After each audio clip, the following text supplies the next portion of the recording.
રાજકોટમાં સમૂહ લગ્નના નામે છેતરપિંડી આચરનાર ચંદ્રેશનો વધુ એક પાપનો પર્દાફાશ થયો છે।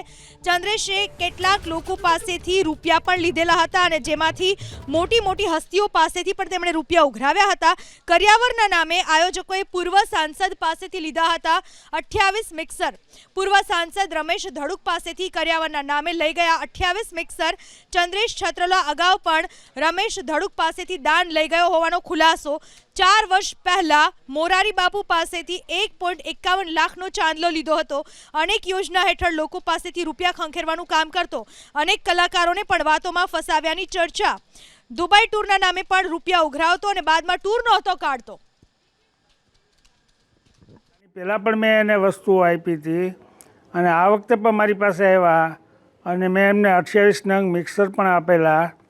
અને હર સાલ મારી પાસે તો બધા સૌરાષ્ટ્રમાંથી બધા લોકો આવતા હોય અને આવું દીકરીઓને પરણાવવાનું જ્યારે કામ આવતું હોય તો આપણે આપણાથી જે યોગ શક્તિ પ્રમાણે આપણે એને આપતા હોય યોગદાન।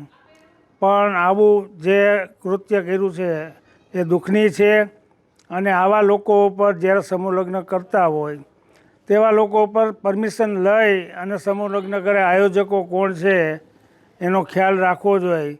એટલે ફરીવાર આવી કોઈ ઘટના ન બને અને કોઈ પણ દીકરીઓના લગ્ન હોય અને છેલ્લી ઘડીએ આવું બનાવ બને તો એ ખૂબ દુઃખની વાત છે।